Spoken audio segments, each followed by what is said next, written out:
Okay, so I want you to picture the scene. You're watching the news, maybe live from Washington. Mm-hmm. You see the motorcade, it's rolling down Pennsylvania Avenue. You've got the beast, the limo, which, I mean, it looks like a tank in a tuxedo. Right. You see the Secret Service everywhere. Marine One is waiting on the lawn. Right. And somewhere in there is an aide, handcuffed to that briefcase with all the nuclear launch codes. The football. The football. When you see all of that, what's the phrase that just immediately comes to mind? The most powerful person in the world. Exactly. That's the branding. It feels huge. It feels inevitable, like the center of gravity for the whole planet. Mm-hmm. But here's the hook for our deep dive today.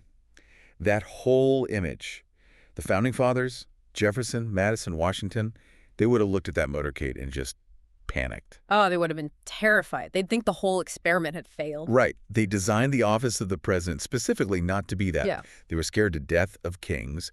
They wanted a weak executive completely hemmed in by Congress. So the mission today is to figure out how on earth did we get from there to here? Exactly. And it is not a straight line. That's what's so fascinating in the source material we're looking at. It's more like a pendulum. A pendulum.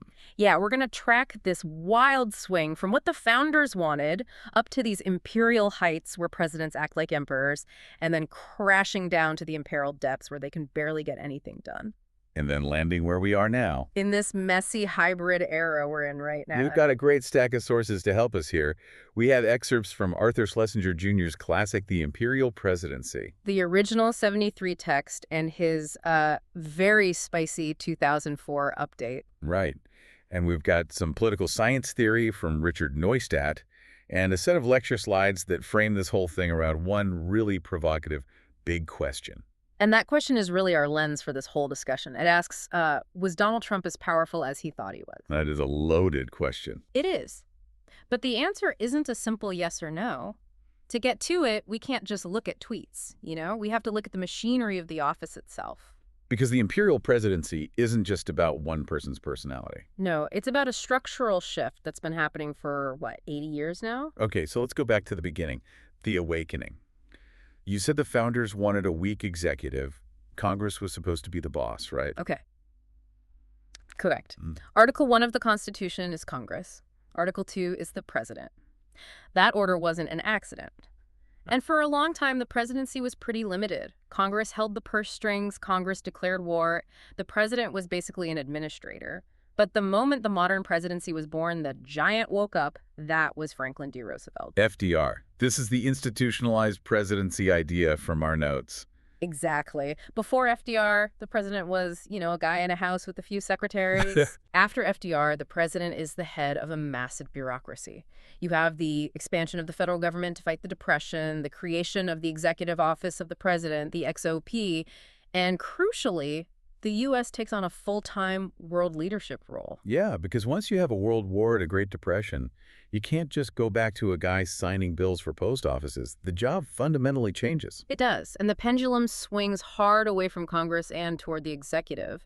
But I want to pause on a key theory here from Richard Neustadt, written in 1960, because it's a little counterintuitive. Okay. Even with all that new machinery FDR built, Neustadt argued the president's real power wasn't the power to command. Wait, not the power to command. He's the commander-in-chief. You can order a nuclear strike. That feels like a command. In a military sense, yes. But in the political sense, getting laws passed, moving the government, changing society, Neustadt said in a democracy, the president's true power is the power to persuade. Persuasion. That sounds a little soft, like he's a salesman. He is a salesman. It sounds soft, but it's actually ruthless. It's about bargaining. Convincing Congress, the public, your own party, that what you want is actually what they want. So what's his point? Neustadt's point was, if a president has to resort to giving a direct order, it's actually a sign of weakness. How is giving an order a sign of weakness? Unpack that. Well, think of it like a boss in a really chaotic office. If the boss has to stand on a table and scream, "I'm in charge, do what I say," Lights. it means they've already lost the room. Their influence has failed. A strong president like FDR in his prime, he didn't have to shout. He maneuvered. He traded. He convinced people to get in the car with him. That's a great way to put it. So FDR builds this high-performance car, but Neustadt is saying it doesn't matter how fast the car is if you can't convince anyone to get in. Precisely. But then the car started going off-road. Hmm. And that brings us to Arthur Schlesinger Jr. and the core idea for today, the Imperial Presidency. The title track. So let's define this. When Schlesinger came up with this term in 73, he wasn't just, throwing shade. He had specific criteria for what makes a presidency imperial. He did. He wasn't using imperial to mean impressive. He meant it like, an empire. An actual emperor. Actual emperor.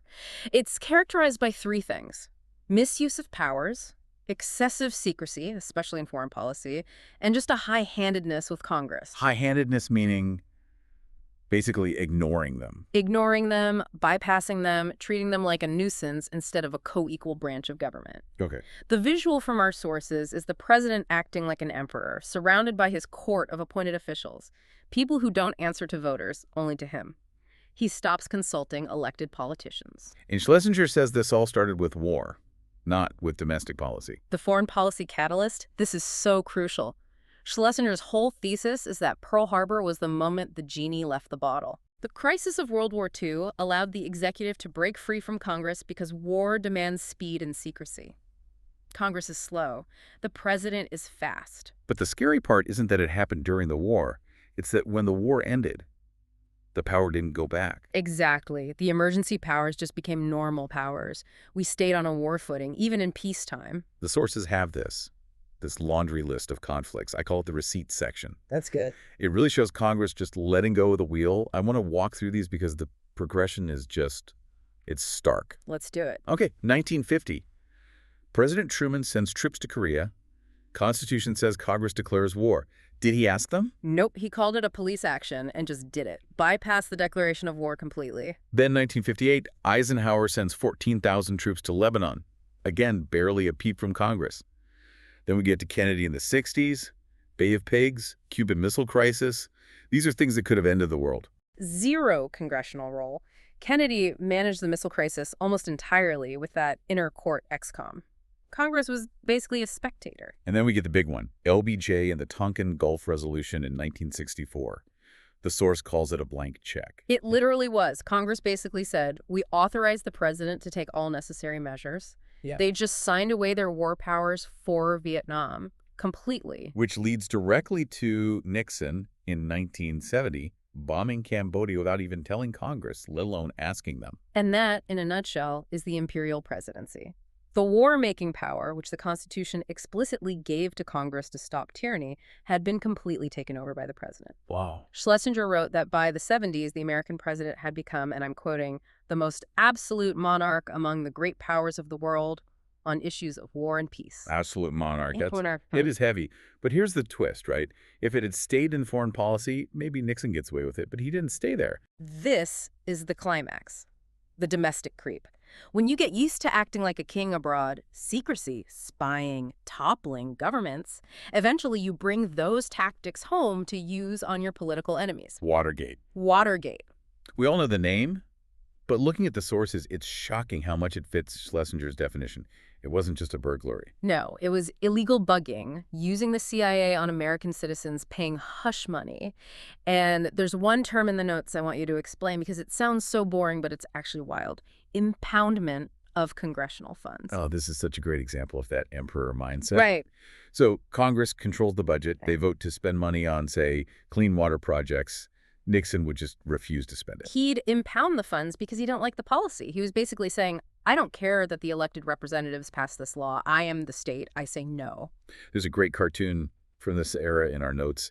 It shows Nixon on a throne, a literal throne, but the throne is labeled Watergate, and it's crumbling right under him. Which brings us to the inevitable crash. But hold on, I have to play devil's advocate for a second. The sources bring this up. Nixon was forced to resign. Doesn't that prove the presidency wasn't imperial? Doesn't it prove the system worked?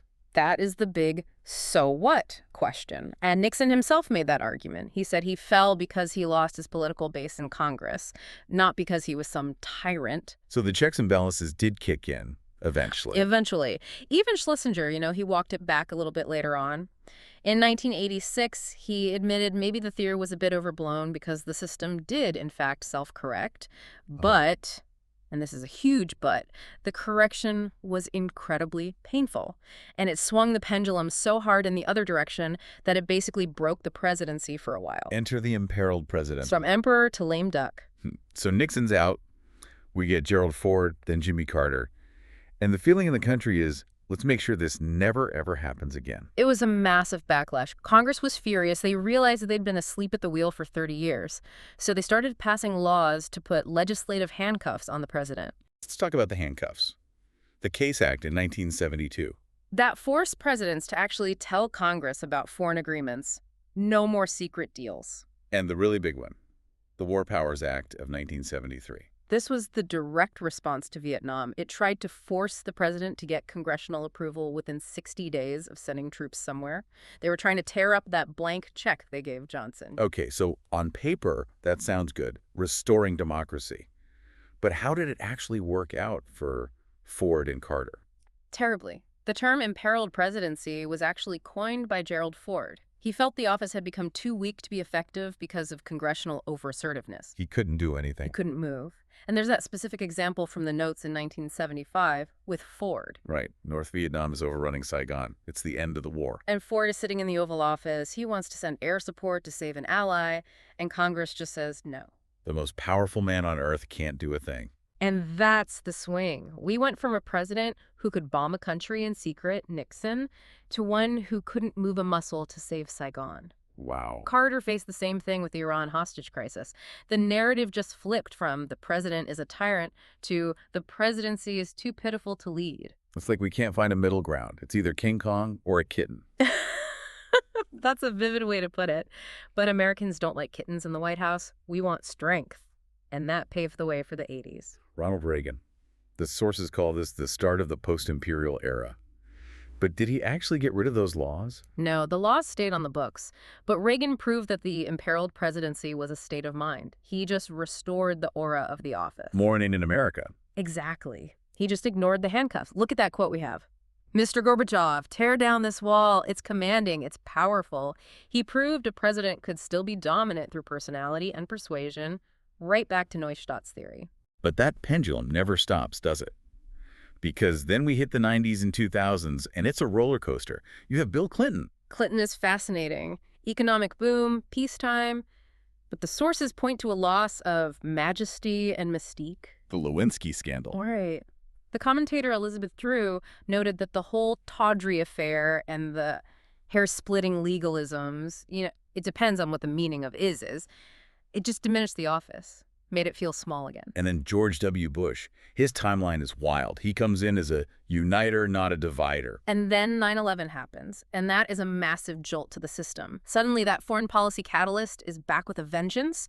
Bush becomes the unifier in chief. But then, just like in the 60s, that power is used to expand executive reach. We're talking about the invasion of Iraq. And this is where Schlesinger comes back. He reissued his book in 2004 specifically because of Bush. No way. Yeah.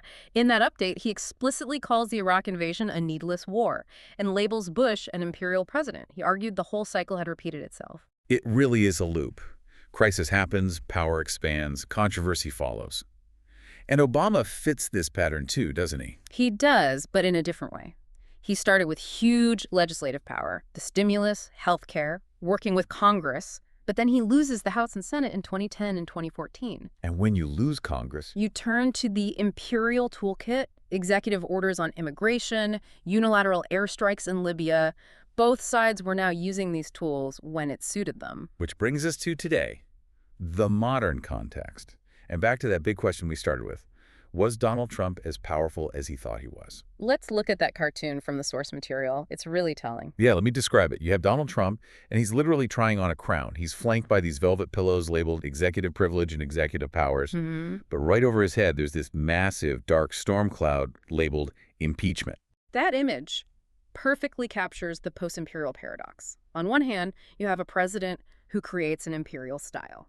The rhetoric, the demands for loyalty. He sounded like the most imperial president ever. He talked about total authority. What? But the system pushed back harder than it had since Nixon. That's the storm cloud.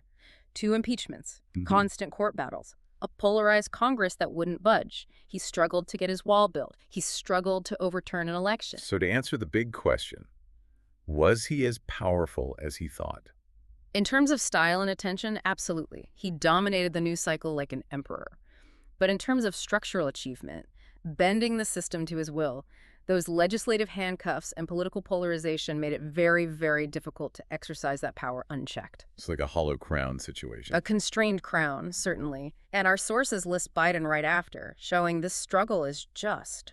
It's ongoing. We're living in this hybrid state. We want a strong leader for massive problems, but we're deeply suspicious of giving them the tools to do it. It's a tug of war. The president pulls, Congress pulls back. It is, and if we look at the big picture from our deep dive, that pendulum swing is just undeniable. Founder's intent, FDR's expansion, Nixon's imperial heights, Ford and Carter's paralysis, and now this modern hybrid where the president is loud but often gridlocked.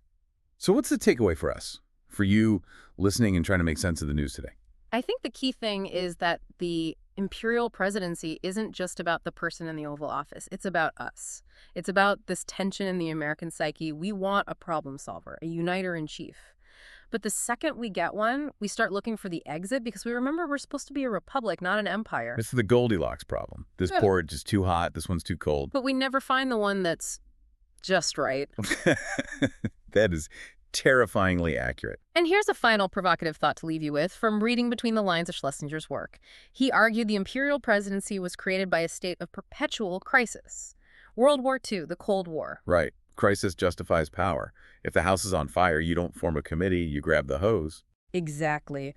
But look around now. Climate change, global pandemics, cybersecurity threats, international instability.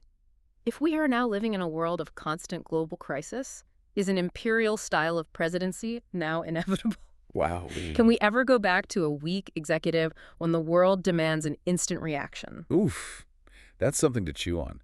Is the emperor not a villain, but a necessity of the modern world? I'm going to be thinking about that for a while. It's the dilemma of our times, and it's one every voter has to wrestle with. Well, on that cheerful note, thank you for taking this deep dive with us. It's been a wild ride from 70 to 89 to today. Always a pleasure. We'll catch you on the next one. Stay curious.